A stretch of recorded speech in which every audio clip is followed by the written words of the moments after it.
tal? Bienvenidos a POG Oposición. Os traigo un tema peculiar, las fuentes del derecho.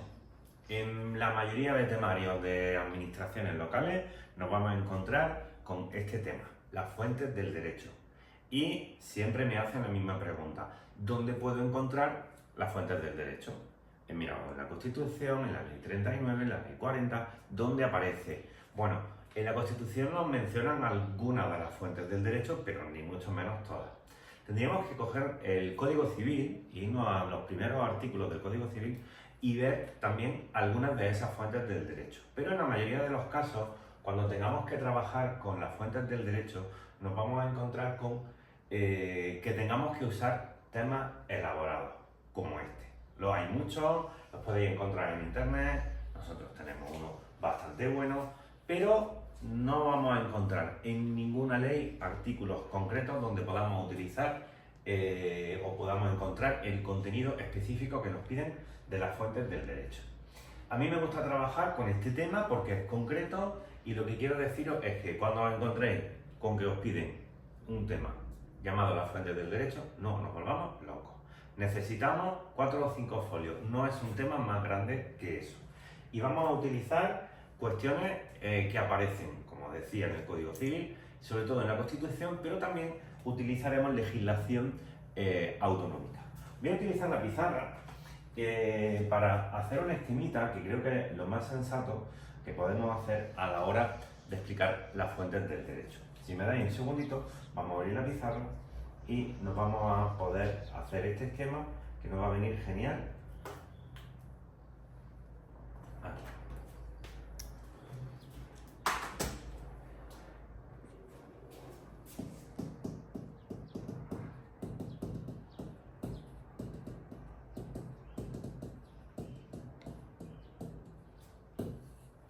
Para entender las fuentes del derecho. La primera cuestión, ¿qué son las fuentes del derecho? Bueno, si atendemos un poco a la etimología de las palabras, fuentes del derecho no puede ser otra cosa que de dónde nace el derecho, de dónde sale la legislación, de dónde salen las leyes. Con lo cual, si nos buscamos un tema, como os decía, elaborado, nos van a decir que fuentes del derecho se pueden entender tanto aquellas instituciones que aprueban derechos, Cortes Generales, Parlamentos Autonómicos, como las leyes y la legislación en sí. Pero me voy a olvidar de esa cuestión más de tipo formal y me voy a ir al grano, a lo que nosotros necesitamos. Como primera de las fuentes del derecho, sí o sí, nos tenemos que encontrar la Constitución española.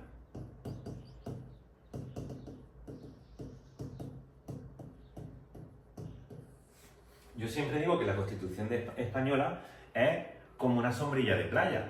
Imaginaros, seguro que os ha pasado, y ahora en estas fechas veraniegas, que nos tiramos en la playa, debajo de la sombrilla, y en un momento determinado te quedas dormido. Te quedas dormida, te quedas dormido, el sol se mueve, aunque los terraplanistas no lo tienen claro, pero si se nos quedan los pies fuera de la sombrilla, ¿qué nos ocurre? Nos vamos a achicharrar. Eso nos ha pasado a algunos. Vale. Toda aquella ley, todo aquel decreto, toda aquella norma que se salga de la Constitución se va a quedar achicharrado, va a estar fuera de la legislación española y no será válido, no será legal. Vale. Segunda de las fuentes que nos vamos a encontrar.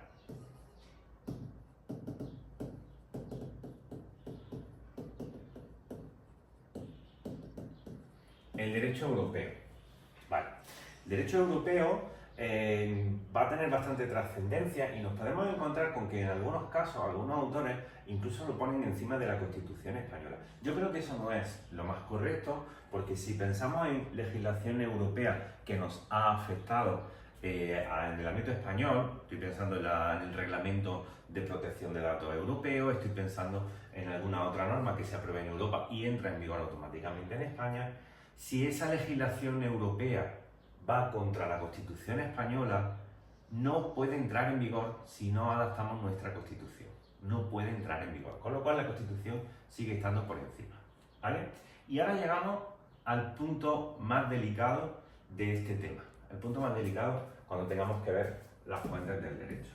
Las normas con rango de ley.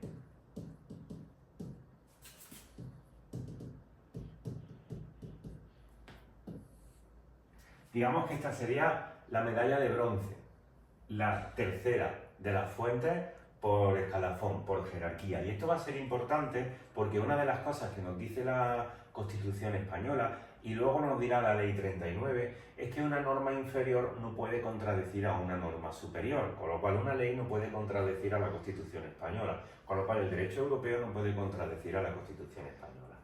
Vale, estamos en el tercer escalón, pero este tercer escalón, esta medalla de bronce, es compartida por varias normas. La primera de esas normas va a ser la de las leyes orgánicas. Como bien sabéis, las leyes orgánicas aparecen mencionadas en la Constitución. Y cosas que tengo que tener claras de las leyes orgánicas. Solo se pueden aprobar por el Estado. No se aprueban por las comunidades autónomas. Solamente las aprueba el Estado. ¿Vale? Y además, ya sabéis, en la Constitución aparece así. Necesitaremos mayoría absoluta del Congreso en la votación definitiva.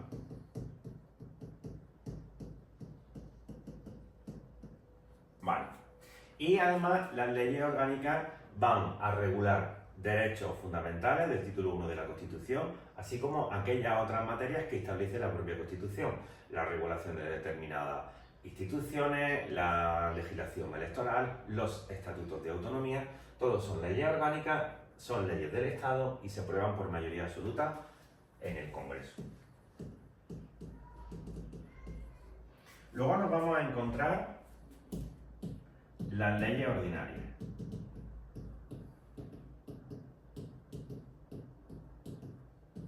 La mejor definición de lo que es una ley ordinaria es todas las que no son orgánicas. Y así las tenemos clarísimas. Toda ley que no es orgánica es ordinaria.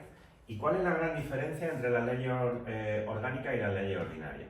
Se aprueban tanto por el Estado como por las comunidades autónomas aprueban sus propias leyes ordinarias y la aprobación solamente necesitará mayoría simple. Y ahora vamos con la gran pregunta. Vale, estamos en el mismo rango, estamos en el apartado tercero de la jerarquía de fuentes. ¿Una ley ordinaria puede contradecir una ley orgánica? No. Entonces, ¿una ley ordinaria está por debajo jerárquicamente de una ley orgánica?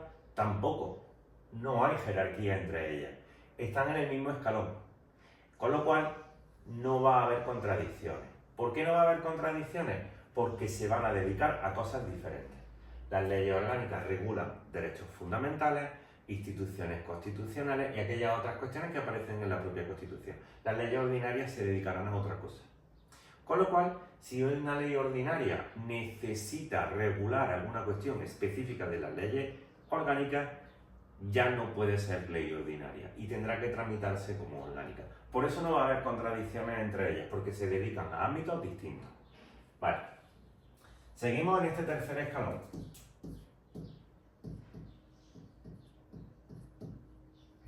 Perdón.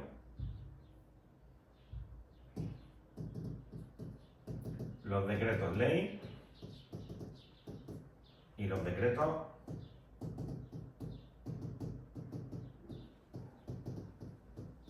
legislativos. Vale. Esto lo vamos a encontrar tanto en el ámbito del Estado como en el ámbito autonómico.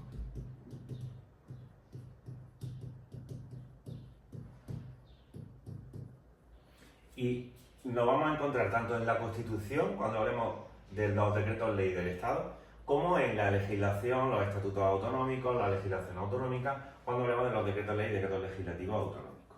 Vale, ¿en qué consisten? Se trata de normas dictadas por el gobierno.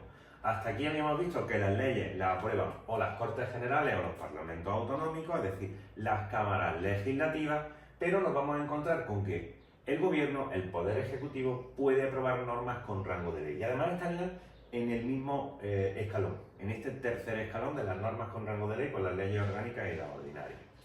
¿Qué sentido tiene? Desde luego es una excepción, es una excepción. Y desde luego no se puede hacer un abuso de este tipo de herramientas o de instrumentos que tienen los poderes ejecutivos en su mano.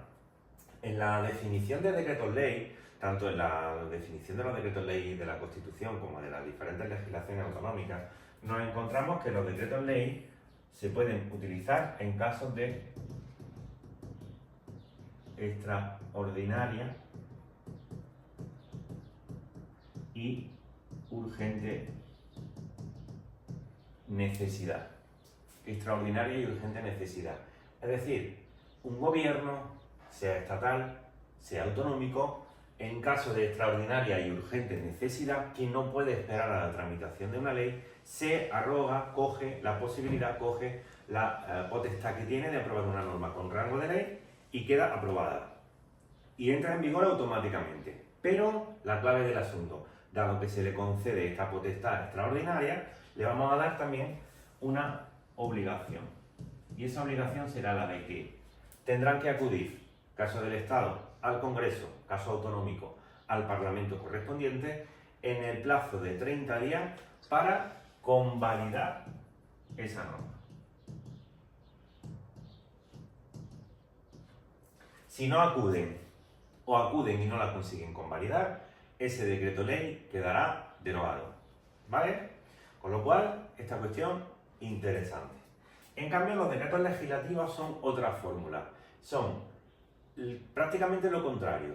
Cuando Cortes Generales, en el caso del Estado, o los parlamentos autonómicos en las diferentes comunidades, que deciden por diferentes cuestiones, por cuestiones de agilidad, por cuestiones de eficacia, por cuestiones de lo que queráis, deciden que le van a delegar al gobierno, al ejecutivo, la potestad para aprobar una norma con rango de ley. A eso lo llamamos decreto legislativo. El Congreso de los Diputados le delega al Gobierno de España la posibilidad de aprobar un decreto ley. ¿Por qué va a hacer eso el Congreso de los Diputados? Por agilidad, por rapidez, por ganar tiempo, porque estamos en periodo veraniego. Por 1000 motivos, el Congreso de los Diputados o un Parlamento autonómico pueden delegarle al Gobierno de España o al Gobierno autonómico la posibilidad de aprobar un decreto legislativo. ¿Vale? ¿En qué consiste un decreto legislativo? Bueno, pues se podrá determinar en esa delegación que se le haga. ¿Se puede incumplir el decreto legislativo? Un gobierno no está obligado a hacer exactamente lo que diga el decreto legislativo si se dan las circunstancias adecuadas para ello. Pero en condiciones normales, condiciones generales, esa delegación que le hace el Congreso o el Parlamento autonómico tiene que ser cumplida en tiempo y en forma. Lo que no pueden es excederse. Lo que no pueden es aprovecho esta delegación para meter en el decreto legislativo otras cuestiones. Eso no se puede hacer, ¿vale?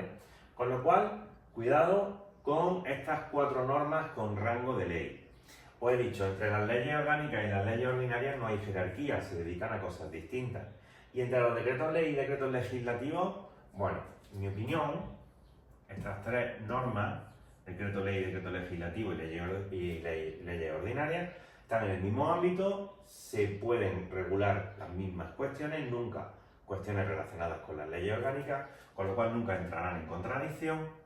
Y en estos casos, si existen contradicciones, siempre la norma posterior deroga a la norma anterior. Lo más reciente deroga a lo más antiguo. ¿Habríamos terminado con las fuentes del derecho? No, no habríamos terminado con las fuentes del derecho. A mí me gusta decir, cuando explico las fuentes del derecho, que las normas con rango de ley serían, pues, pelotas de tenis, si queréis. Si metemos pelotas de tenis en un cubo grande, en un contenedor grande, lo podemos llenar hasta arriba y quedaría el contenedor lleno, ¿verdad? Esas serían estas normas con rango de ley. ¿Podemos meter canicas en ese contenedor lleno de pelotas de tenis? Sí, muchas. Pues esas canicas serían los reglamentos. ¿Para qué sirven los reglamentos? Para matizar, para complementar. Estáis acostumbrados a leer directamente en leyes, estáis acostumbrados a trabajar con legislación, con artículos, y os habéis dado cuenta de que muchos de los artículos de las leyes son ininteligibles, no se entienden bien, o les faltan detalles, o hay cosas que no se mencionan. Pensar en el TREVE, pensar en la ley de hacendas locales, pensar en la que vosotros queráis, nos vamos a encontrar con que no terminan de perfilarse. ¿Dónde se matizan, dónde se complementan esas leyes? En los reglamentos, ¿vale? En los reglamentos encontraremos el complemento necesario, la explicación necesaria que nos falta para terminar de entender las leyes. Para acabar el esquema de las fuentes del derecho, desde luego aquí está lo fundamental, para acabar el esquema de las fuentes del derecho necesitaríamos incluir algunas cuestiones también importantes. Las voy a poner todas, pero realmente los 4 primeros escalones son los fundamentales. En el quinto escalón nos encontraríamos con la costumbre. ¿Qué es la costumbre? Aquellas cosas que se vienen haciendo desde siempre. Siempre las hemos hecho así y las vamos a seguir haciendo así. Y por tanto se convierten prácticamente en fuente del derecho. ¿Esto es así siempre? Pues porque yo conozco un pueblo donde tiraban una cabra desde el campanario. ¿Se tiene que seguir haciendo? No. Las costumbres solamente son fuente del derecho si no existe legislación escrita al respecto. Es decir, una costumbre es fuente del derecho si no hay ninguna ley y no hay ningún reglamento que lo regule. Solamente si no hay ley ni reglamento se puede utilizar la costumbre. Pero además, la costumbre no puede ser ni ilegal ni inmoral. Con lo cual, más de 4 cosas que tendréis ahí en la cabeza cuando hemos puesto la costumbre, tenéis que sacarlas, ¿vale? ¿En qué ámbito se utiliza la costumbre como fuente del derecho? En el ámbito rural. En el tema del riego, en las acequias, por los distintos turnos de regadío, dependiendo de dónde estemos, ¿vale? Sería el ámbito específico donde nos podemos encontrar esta cuestión. A ver, que no lo haga demasiado pequeño. Voy a terminar el cuadrito, no voy a seguir explicando más cosas, lo fundamental ya está aquí. En el sexto escalón nos encontraríamos con los principios, los tratados internacionales. Los tratados internacionales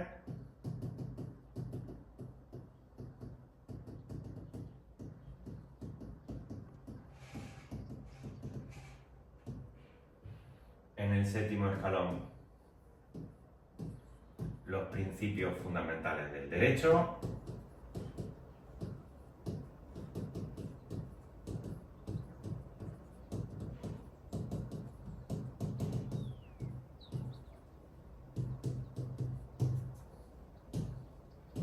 En el octavo, la jurisprudencia.